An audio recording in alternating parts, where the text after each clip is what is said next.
Salam sejahtera kepada barisan penilai dan semua warga maya Karnival Inovasi dan Penyelidikan Zon Barat bagi tahun 2021.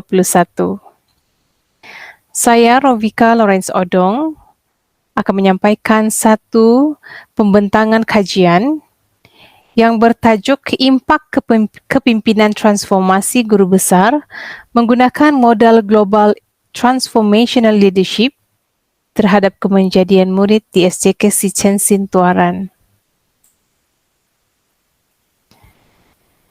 Saya mulakan pembentangan ini dengan abstrak. Kajian ini adalah berkaitan dengan gaya kepimpinan guru besar di SJK Sicensin Tuaran.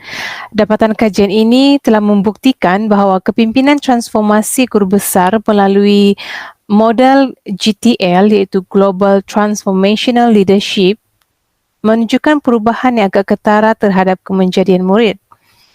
Hasil dapatan juga telah menunjukkan kepimpinan transformasi guru besar yang menggunakan modal GTL ini telah menyumbang sebanyak 72.2% terhadap kemenjadian murid. Pada tahun 2019, sekolah ini telah dipilih dalam pelaksanaan program transformasi sekolah iaitu TS25. Salah satu elemen yang penting dalam TS25 adalah kemenjadian murid. Namun, apa yang dapat saya perhatikan ketika dalam pengajaran dan pembelajaran dalam bilik darjah, murid berasa malu dan kurang berkeyakinan diri dalam menyertai aktiviti-aktiviti sekolah. Selain itu, tahap penguasaan murid juga kurang memberansangkan dan kemenjadian murid tidak seimbang dari segi pengetahuan, kemahiran dan amalan nilai murni. Perkara ini berkait rapat dengan pendekatan PDPC guru yang dikatakan tidak sesuai. Walau bagaimanapun, isu pendekatan PDPC guru yang tidak sesuai pula sebenarnya berkaitan dengan gaya kepimpinan guru besar itu sendiri. Sekiranya guru besar mempunyai gaya kepimpinan yang sesuai, maka motivasi dan kreativiti guru dapat dipertingkatkan. Selain itu, pendekatan pedagogi guru juga dapat dipelbagaikan dan semestinya kemenjadian murid juga akan dibentuk.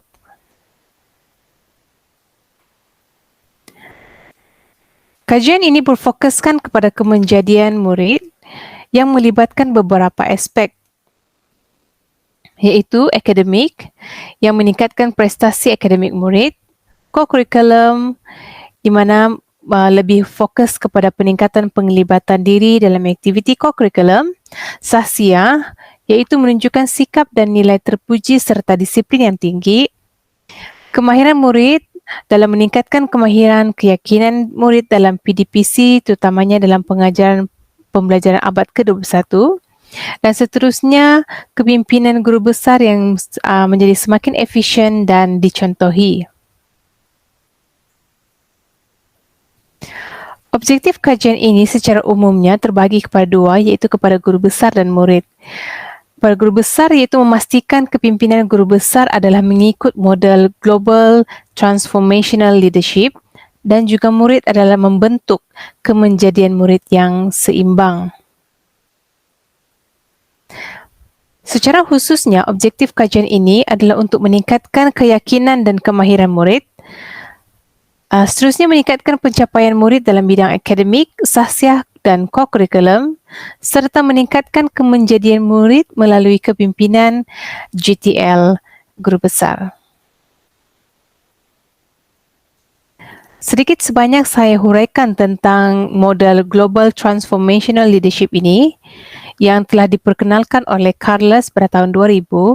Terdapat 7 dimensi yang telah diketengahkan iaitu visi, perkembangan staf, pemimpin sebagai penyokong, amalan pengumpayaan, pemikiran inovatif, kepimpinan melalui teladan dan berkarisma.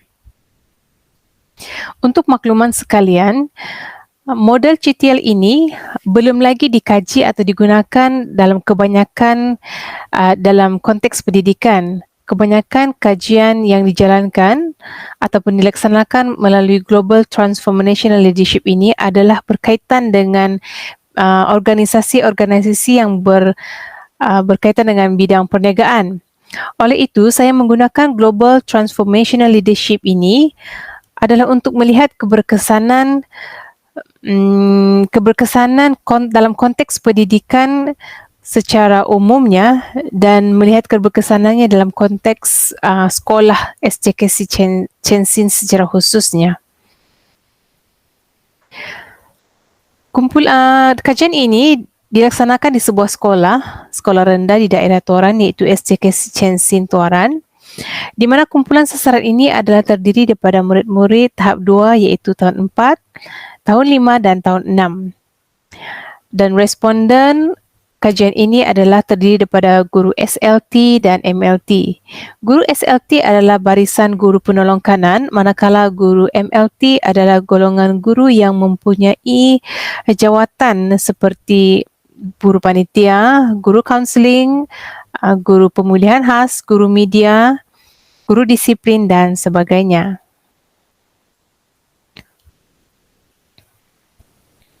Bagi melaksanakan kajian ini, penyelidik menggunakan 4 tahap fasa iaitu plan, do, check and act.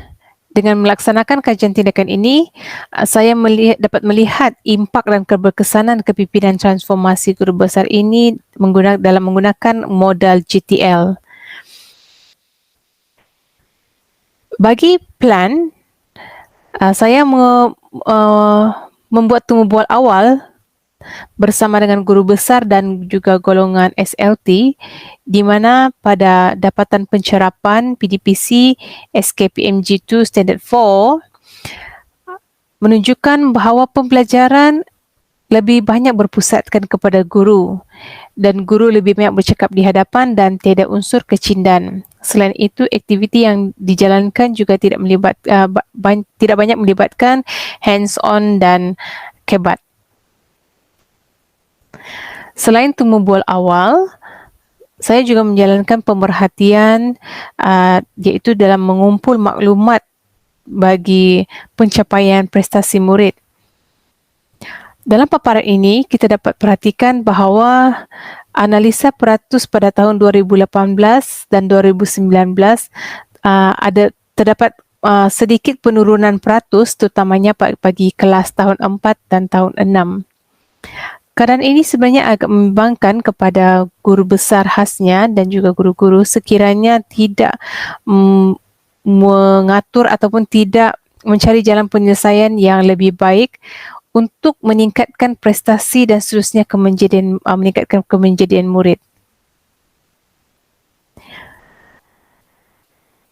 Seterusnya adalah tindakan intervensi. Terdapat 7 dimensi seperti mana yang diperjelaskan tadi.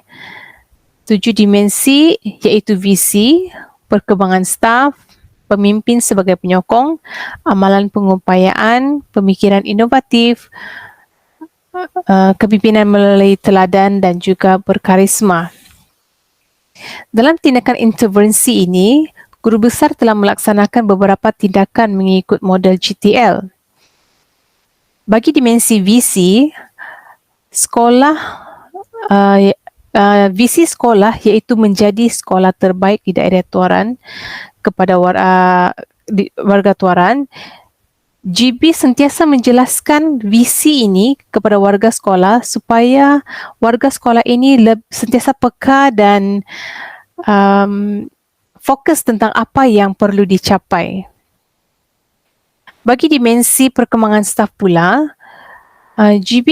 guru besar kerap mengadakan program perkembangan staf terutamanya di peringkat dalaman.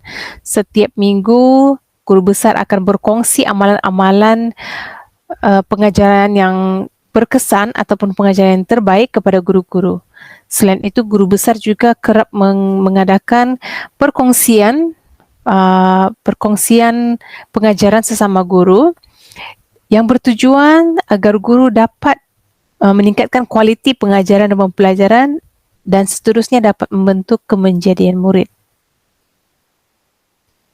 Bagi dimensi pemimpin sebagai penyokong, Guru besar bertindak sebagai penyokong apabila guru mengendalikan sesuatu kemenjadian murid di sekolah. Maksudnya guru besar sentiasa memberi sokongan dalam apa juga bentuk aktiviti yang dilaksanakan oleh guru, terutama sekali dalam kemenjadian murid. Bagi dimensi amalan pengupayaan pula, guru besar sentiasa memberi peluang kepada guru-guru untuk melibatkan diri secara aktif dalam menyelesaikan sesuatu masalah. Ini adalah kerana guru besar percaya bahawa proses pengupayaan ini memberi impak yang sebenarnya yang baik kepada guru-guru kerana guru-guru dapat meningkatkan kebolehan diri serta dapat mencungkil sesuatu yang baru bagi mengetengahkan lagi kebolehan guru tersebut. Seterusnya, bagi dimensi pemikiran inovatif, guru besar sentiasa mendorong guru-guru untuk melaksanakan pengajaran yang lebih kreatif. Guru besar sentiasa menyumbang idea ataupun melaksanakan mendorong guru-guru untuk melaksanakan intervensi-intervensi yang bertujuan untuk meningkatkan kualiti pengajaran guru dan seterusnya menjadikan organisasi yang lebih kreatif dan inovatif. Bagi dimensi kepimpinan melalui teladan pula, guru besar memimpin warga sekolah untuk lebih sentiasa bersedia terhadap pelbagai cabaran. Selain itu, guru besar juga dianggap sebagai pakar rujuk di mana guru-guru mudah berbincang ataupun mengikuti rentak kepimpinannya. Seterusnya, bagi dimensi berkarisma pula, kepribadian seorang pemimpin sebenarnya adalah dipengaruhi dengan cara guru besar itu berfikir dan juga bertindak. Oleh itu, guru besar kerap membuat perbincangan, membuat perancangan dengan guru-guru untuk sentiasa membimbing guru-guru di bawahnya dan juga membawa sesuatu perubahan terhadap kualiti pengajaran dan pembelajaran guru.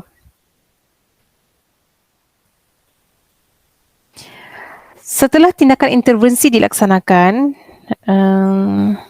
saya menjalankan penilaian dalam bentuk soal selidik. Ya, soal selidik diedarkan kepada guru SLT dan guru MLT untuk melihat keberkesanan kepimpinan guru besar melalui model GTL ini. Okey, apa yang dapat dilihat ini adalah dapatan kajian yang diperolehi daripada soal selidik. Apa yang dapat dilihat adalah ketujuh dimensi GTL ini berada pada tahap yang tinggi. Okey. Dimensi GTL yang berada tahap yang paling tinggi adalah dimensi VC, manakala dimensi berkarisma pula berada yang tahap paling rendah. Walau bagaimanapun keseluruhannya masih berada pada tahap yang tinggi.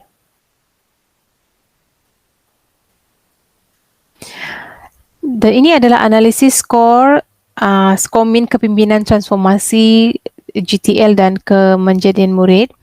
Kedua-duanya juga menunjukkan tahap yang tinggi. Dapatan kajian bagi pencapaian objektif yang pertama iaitu meningkatkan keyakinan dan mempelbagaikan kemahiran murid. Melalui gambar yang diberi, murid dapat menunjukkan keyakinan yang tinggi ketika berada di hadapan umum. Maksudnya, objektif yang pertama adalah tercapai selepas intervensi iaitu penggunaan model GTL guru besar terhadap guru dan murid. Maka berlakulah satu transform ataupun perubahan di mana murid mula menunjukkan keyakinan yang tinggi ketika berada di hadapan umum dan juga khalayak ramai. Selain itu, murid juga mempunyai kemahiran dan bakat dalam pelbagai sudut. Bagi dapatan kajian objektif yang kedua iaitu meningkatkan pencapaian murid dalam bidang akademik, sosial dan co-curriculum. Dapat diperlihatkan dalam jadual satu ini iaitu analisa peratus AR2 dari segi akademik. Terdapat peningkatan peratus pada tahun 2019 pada tahun 2020 berbanding pada tahun 2019 di setiap tahun 4, 5 dan 6. Maksudnya setelah pelaksanaan pelaksanaan gaya kepimpinan GTL ini, maka perubahan dari segi akademik, pencapaian akademik murid juga dapat ditonjolkan. Okey, ini adalah pencapaian dan penglibatan murid dalam bidang akademik dan co-curriculum. Okey, selepas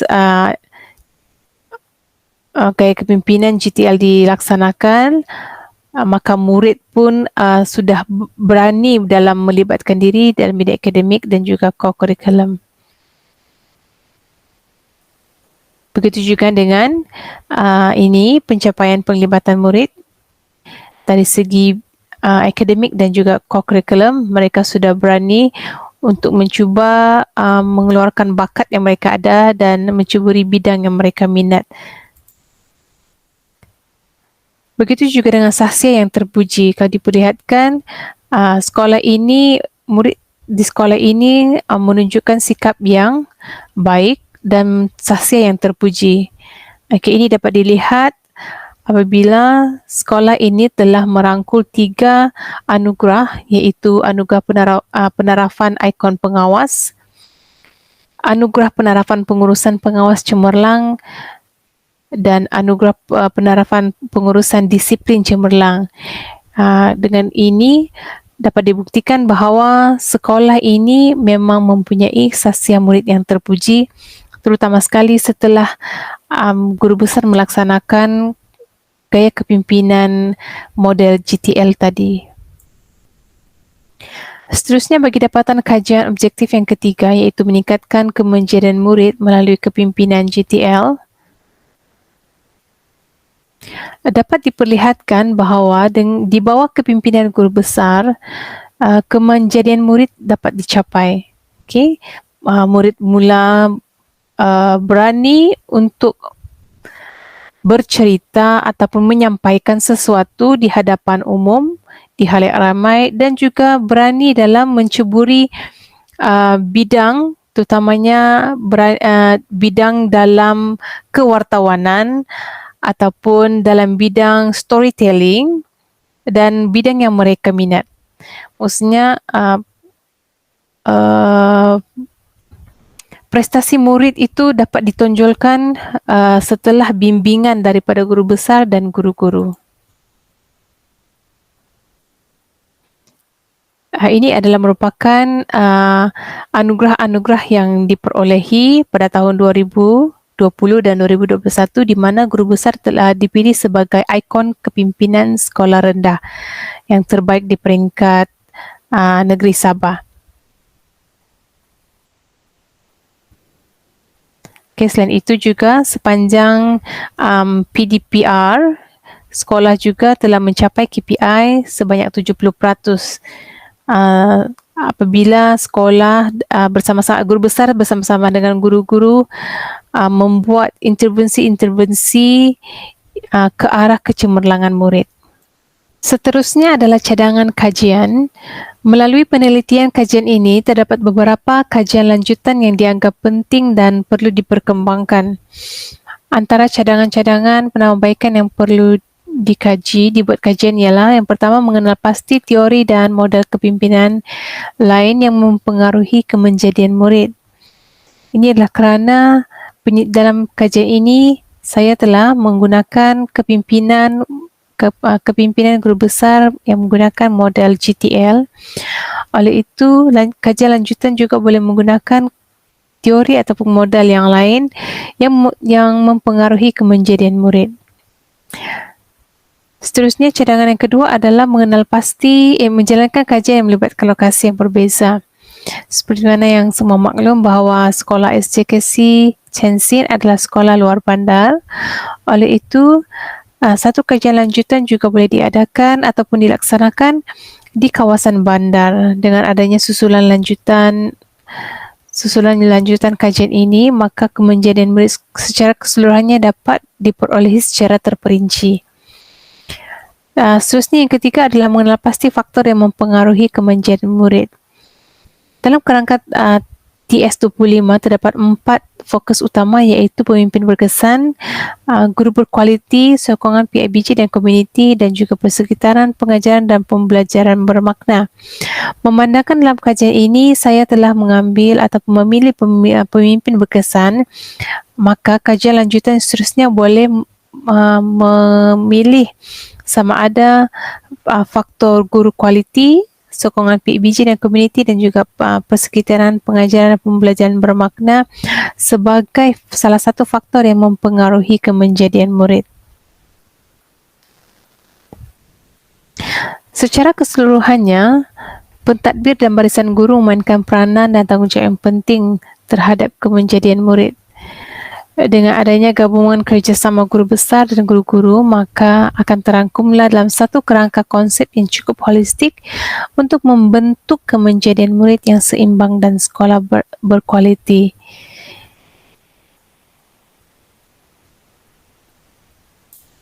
Dengan ini, pembentangan saya sampai setakat ini sahaja. Sekian dan terima kasih.